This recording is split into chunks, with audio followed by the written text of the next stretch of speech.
The night of the fight, they weigh like a 20, 18 pounds more than you. Is difficult. It's more difficult, but my power is there. If you hear the punches, my power is different. Going up 2 weight classes, really like 3, and early, I feel Terence will have great success. I mean, maybe he'll get Canelo's head snapped back, or catch Canelo early. Great fighters, but I think Canelo's just too big, and they mistake him as being just a guy at 168, not a regular guy, and Crawford being the more talented. But that's not the case. Canelo Alvarez responded to Terence Crawford's latest training footage with composed respect. He acknowledged a slick, disciplined style that echoes shades of Floyd Mayweather, recognizing the skill and sharpness Crawford brings to the ring. However, Canelo remained unwavering in his self-belief, stating that while Crawford's talent and power are undeniable, they won't be enough to rattle him. With steady confidence, Canelo affirmed he's ready to take control and once again prove why he stands at the top. Good, because first of all is the respect. If they treat you with respect, you do the same thing. And that's what I think. So, and I'm always try to do my best there. Not because I need it or because I need to, because I really appreciate everything. Yeah, look, and you've been fighting pro now for what, more than 17 years, I believe. Almost 20. Wow, yeah, almost 20 years. In October. Wow. I turned 20 years as professional fighter. Analysts often point to a key distinction between Terence Crawford and Canelo Alvarez: the way their opponents choose to fight them. Crawford, celebrated for his technical mastery and adaptability, typically faces challengers who are willing to stand and trade. They respect his timing and counters, but they don't retreat across the ring. With Canelo, it's a different story. Opponents frequently rely on constant movement, circling away and focusing on survival, fully aware that a single power shot from him can shift momentum in an instant. This pattern, analysts argue, speaks volumes about Canelo's fearsome reputation.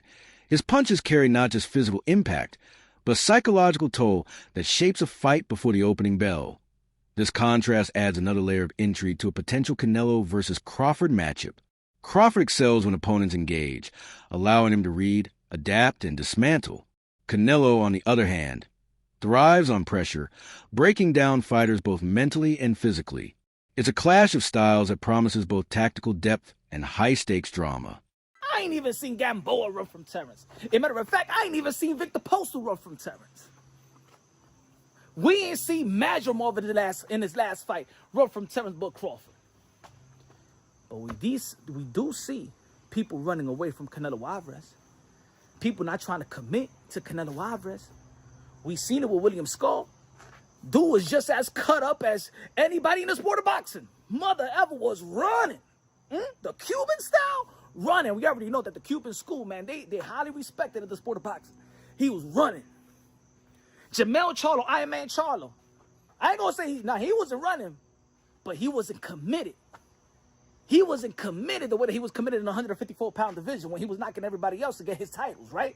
It was very uncharacteristic from Iron Man Jamel Charlo, a knockout artist, right? Even, I'm going to tell you like this, even Dimitri Bivol was going at it with Canelo Alvarez. 1-2, but he was jumping right back out. Jumping right back out. He beat him in the style that Dimitri Bivol beat him. But it's not like he went out there and had that killer instinct and go for the gusto and stuff like that with Canelo Alvarez. He wasn't just trying to go out there and get him. He was beep, beep, beep, jump back out, jump back out, beep, beep, jump back out. Hold on, I don't want to stay in the danger zone, right? Even though that he beat Canelo Alvarez, but you understand what I'm trying to say. Edgar Berlanga. We seen Edgar Berlanga using his footwork. We see Edgar Berlanga using his footwork and stuff like that, right? He made a good account of himself, but he didn't commit that the way he was committing versus Mantequilla and all his opponents, because Canelo Alvarez is different. Canelo Alvarez is dangerous. And I've been hearing, of course, a lot of people saying that Bud Crawford is dangerous, but ain't nobody. I never saw nobody that fought Terence Bud Crawford had fear in their heart, fear in their eyes. Even when they was getting beat down from Terence Bud Crawford, they still stepped to Terence Bud Crawford. Canelo's sparring partners, those who experience his power up close, offer a valuable and grounded perspective in the ongoing debate. One partner spoke candidly, expressing doubt about Terence Crawford's chances, particularly when it comes to handling the jump in weight. He questioned whether Crawford can carry the added size effectively, suggesting that the transition could compromise the very attributes that make him dangerous. The argument is rooted in Canelo's track record. He's faced and defeated naturally bigger opponents, even at light heavyweight. Crawford, by contrast, is stepping into uncharted territory. While added muscle might increase his strength, it could also come to cost of speed and agility, two pillars of his style. Even a slight dip in sharpness could be critical against a fighter as powerful and calculated as Canelo. The sparring partner's concerns reflect a broader unease, that no matter how technically gifted Crawford is, the physical demands of facing a battle-tested, heavy-handed opponent at a higher weight may ultimately be too much to overcome. Canelo's gonna win, but I tell everybody, man, as a business standpoint, I think it's gonna be a draw if it goes a distance. But I see Canelo getting the stoppage. I don't think Crawford's gonna carry that weight well. Even if he did put on weight, I don't think that was a good idea, especially coming up from a smaller guy. But it's gonna be a great fight. Two brains in the ring. It's gonna be. Former world champion and Mexican boxing icon Fernando Vargas has made his position clear. Mexico needs Canelo Alvarez to win. To Vargas, Canelo is more than just an elite fighter. He's a symbol of national pride, carrying the torch once held by legends like Julio Cesar Chavez. His victories represent not just personal success, but continuation of Mexico's rich boxing heritage. Crazy is, I'm a big Crawford fan as well. Like, every time he sees me and my brothers and my dad at fights, he comes out of his way, shakes our hand. It's all respect. But I just feel the weight's a little too much, Marcos. I feel going up 2 weight classes, really like 3. And early, I feel Terence will have great success. I mean, maybe he'll get Canelo's head snapped back or, catch Canelo early. Maybe I could see Terence Crawford go southpaw because you see Canelo has had... Canelo's power has halted larger opponents, and history shows that moving up in weight often poses serious challenges for smaller fighters. Yet recent footage from Terence Crawford's camp has shifted the conversation. Training clips reveal a version of Crawford who appears bigger, stronger, and sharper than ever, quieting many of the early doubts. Right, and again, stark contrast to what Terence Crawford is having to deal with. He is fighting guys, and when I say cutting down from 190, probably in the ring at 190 pounds, much less cutting down from it. Crawford's probably used to being hit by guys like Sean Porter, who, maybe 160 pound on fight night. The difference is just night and day.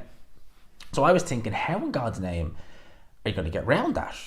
How are you going to get around the strength disadvantage? Because Crawford is very physically strong, and he normally always has, maybe with the exception of Sean Porter, although that was kind of much of a muchness. Sean Porter did really well that fight. Former world champion Amir Khan, one of the few fighters to have shared the ring with both Canelo Alvarez and Terence Crawford, brings a rare and valuable perspective to the conversation. Khan described Canelo as a beast, highlighting his raw strength, ability to take punches. And you've been in there with Canelo, you've been there with all the best. Beast, man. I thought Canelo at his peak. You know what I'm saying? And Canelo's a beast, and he's a great man. He's a good family man as well. Got a lot of respect for him. I like him. We've always had mutual respect for each other. And he still has a picture of me and him in his front room. I saw on a documentary because he really thought that what was one of his biggest fights, like with the hype that he had and all that. So man, it was good times. And then when people see that fight back, you're winning those early rounds. Look. A major concern shared by fans and analysts is whether a Canelo versus Crawford showdown could suffer the same fate as the long-anticipated but ultimately underwhelming Floyd Mayweather versus Manny Pacquiao bout. While that fight was historic in scope, it left many disappointed due to its cautious pace and lack of sustained action. The worry is that Canelo and Crawford, fully aware of each other's elite skill sets, might approach the fight too carefully. Crawford could be reluctant to engage with a naturally bigger and more powerful opponent, while Canelo might slow the tempo to avoid falling into Crawford's trap of sharp counters and precise timing. Boxing is hanging on a thread. If Canelo Alvarez and Terence Crawford pulls a Manny Pacquiao versus Floyd Mayweather, there's no turning back. In this side of the pond, boxing is dead. Look, a lot of things is going to Saudi Arabia. David Benavidez, one of the phenoms in the sport of boxing, going to be performing in Saudi Arabia. Devin Haney going to be performing in Saudi Arabia. Just put this. Boxing analyst Elam highlighted a key truth about fighting at the highest level. Skill alone isn't enough. At this stage, durability, composure, and experience against elite power punchers are just as important. Canelo Alvarez has repeatedly proven himself in these areas, taking on and defeating bigger opponents across multiple weight classes, from light middleweight to light heavyweight. Canelo has to, Crawford has to box and not care to want a crowd please. He has to stick and move. If he sits there too long with Canelo, I think Canelo, his defense is great. He'll be able to withstand it and take him in deep waters and win the fight. Besides being a boxing coach, you're an expert in strength and conditioning. Yes, sir. Crawford never fought more than 154. Mm-hmm. Do you think bulking up, obviously he's bulking up, we're seeing the picture, he's moving up from 147, 54, 60, 68. He's going to gain 15, 20, 30 pounds. For sure. NBA legend Shaquille O'Neal has publicly backed Terence Crawford, calling him arguably the best fighter of his generation. Shaq, a dominant force in his own sport, praised Crawford's remarkable adaptability and his ability to make adjustments mid-fight, traits that separate elite fighters from the rest. According to O'Neal, it's Crawford for precise timing, sharp technique, and unshakable composure that set him apart. He believes Bud's mental toughness and tactical brilliance could be the key to neutralizing Canelo's size and power advantage, as Shaq's endorsement underscores just how far Crawford's reputation has reached, earning respect from legends outside the boxing world who recognize true greatness.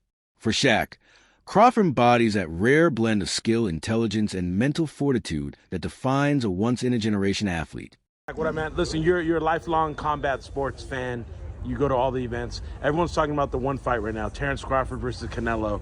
Who do you got? I gotta go Terence Crawford. Terence Crawford? Yeah. Why? He's the best ever. Really? You think he's the greatest ever? Yeah. Over Ali, Muhammad Ali? I didn't know you were a big Terence Crawford fan like that. You have to understand that there's eras, and in different eras, you can bring down the titles. Like, for example, Joker's the best big man now. Right. And I don't like. You put Joker over you as the best big man? It's different eras and different time. It's not my era, not my time now. True. It's their time. So he's the greatest big man in the NBA right now. So I let the people decide who's that. But right now. Commentator Skull offered his take, portraying Canelo Alvarez as the embodiment of excellence and achievement in modern boxing. He highlighted Canelo's remarkable rise, from a teenage prodigy in Guadalajara to a multi-division world champion, as a testament to his unwavering dedication and resilience. For Skull, Canelo's legacy isn't defined solely by wins, but by his willingness to face elite opponents time and again, all while carrying the commercial weight of the sport. His journey reflects more than just personal triumph. It positions him as a global ambassador for boxing. While Skull acknowledged Terence Crawford's brilliance, he framed the upcoming challenge as one where Crawford is stepping into Canelo's world, a domain where Alvarez has already proven himself, built his legacy, and stood tall at the highest levels. So Canelo's most recent opponent, former IBF 168-pound champion William Skull, spoke about the upcoming Canelo versus Crawford fight, as well as his experience fighting Canelo, with him citing that he was robbed and everybody knows it. Heavy Backlash also said that the way he fought was all part of their master plan. Skull is to make sure that Canelo keeps on missing, in which William Skull is achieving. He also said that the whole experience of facing Canelo Alvarez was bitter robbed. Now, when asked about his prediction for the upcoming Canelo versus Crawford fight, William Skull kept it safe and vague without choosing. Boxing legend Shane Mosley, who fought Canelo back in 2012, offered a blunt assessment. Canelo is simply too big. Mosley recalls facing a young Alvarez who already possessed remarkable physical strength, and since then, Canelo has only grown bigger, more skilled, and more mature. While Mosley respects Crawford's talent, he emphasizes that the laws of physics can't be overlooked. Moving up several weight classes to take on a natural super middleweight and former light heavyweight is an enormous challenge. For Mosley, the real question isn't about Crawford's heart or skill. It's whether his body can endure the punishment that Canelo is known to deliver. So not only is Canelo stronger, he has a better defense, a better ring IQ, and he has better experience at an elite level that is not comparable with Terence Crawford. Some of you are going to be surprised that in September, Canelo's going to outclass him. not just out-muscle him. And if you don't believe me, listen to what Shane Mosley has to say about the upcoming fight. After that, drop a comment, like, follow, subscribe. It's a chopping box, baby. Yeah. It'll be a great fight. I think both guys are great fighters, but I think Canelo's just too big, and you know they mistake him as being just a guy at 168, not a regular guy, and Crawford being the more talented. But that's not the case. They're both talented. But the only thing is Canelo has them by two-weight division. So I think that Canelo beats him pretty easily. But we'll see. If Crawford does good, I mean, kudos to Crawford. You know, I'm happy for him. If he can pull off, great. But my mental. And that wraps up today's video.